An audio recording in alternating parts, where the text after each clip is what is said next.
Salam alaikum. Il est dans notre imaginaire que les grands péchés sont le meurtre, l'adultère, le vol, et on fait l'erreur de banaliser certains péchés, qui sont pourtant tout aussi répréhensibles et fortement interdits en islam. La médisance, al-ghayba, le fait de dire du mal d'une personne en son absence, critiquer ses actions, ses comportements, sa famille, pire, son apparence physique. En effet, personne ne choisit d'être de petite taille ou de grande taille, laid ou beau. Critiquer le physique de quelqu'un revient à critiquer son créateur. La médisance peut être faite verbalement, à travers l'écriture, en pointant du doigt ou en faisant un clin d'œil à quelqu'un en indiquant à la personne médite, etc. Surat al-Hujurat.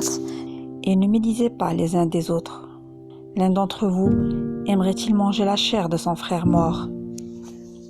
Car le mort, comme l'absent, ne veut pas parler ou se défendre. Les raisons qui nous poussent en général à médire, tout d'abord la colère. En islam, sont grandement récompensés ceux qui arrivent à réprimer leur colère et s'abstiennent de parler au moment de la colère et pardonnent.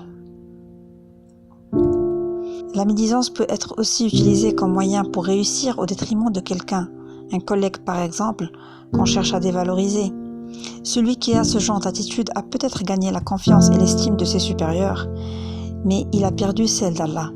Et le jour du jugement dernier, il sera méprisé et châtié.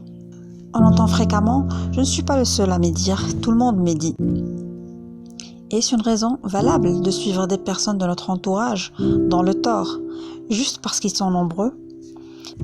C'est à nous de contribuer à faire la différence. Aussi, ces personnes ne nous seront d'aucun secours le jour du jugement dernier. Surat az-Zukhruf, il ne vous sera pas utile ce jour-là, du moment que vous avez été injuste, d'être associé dans le châtiment. Il y a des enseignants qui se moquent des élèves et leur causent ainsi des complexes à vie. Un enseignant sage, quand il s'adresse à un élève pas très brillant, doit lui donner une question simple à laquelle il pourra répondre pour lui redonner confiance en lui. Aussi, prenons le cas d'un enfant qui pose une question, disons bête, à son père. Si son père se moque de lui et le rabaisse et passe la journée à lui rappeler sa question pour se moquer de lui, ce père aura rompu toute relation d'apprentissage avec son fils. La bonne réaction aurait été de répondre au questionnement de l'enfant avec intérêt, car ce qui est répréhensible, ce n'est pas d'être ignorant, mais de le rester. Maintenant, comment guérir de ce mal qu'est la médisance? Eh bien, avec notre certitude qu'au jour du jugement dernier, celui que nous médisons prend de nos bonnes actions. C'est comme si on mettait, disons, 3 ans à construire une maison, acheter le terrain, demander les autorisations, creuser les fondations, monter les murs, meubler l'intérieur, et quelqu'un vient à la fin vous prendre tout ça, comme ça, tout simplement. Pour l'anecdote, quelqu'un est venu accuser Al-Faqih al-Basri de l'avoir médit.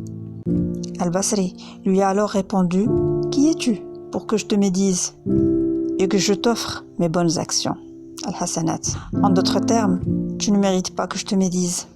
En ce monde, je dirais de surcommunication, contribuons ensemble à élever le niveau de nos débats, de nos partages, de nos échanges. Prenons la réconciliation plutôt que la division. Conseillons-nous, transmettons des concepts religieux utiles dans la limite de nos connaissances. Et comme l'avait si bien dit Omar ibn al-Khattab, je n'ai jamais regretté mon silence, mais certaines de mes paroles, je les regrette encore et encore. À vendredi prochain, Inch'Allah.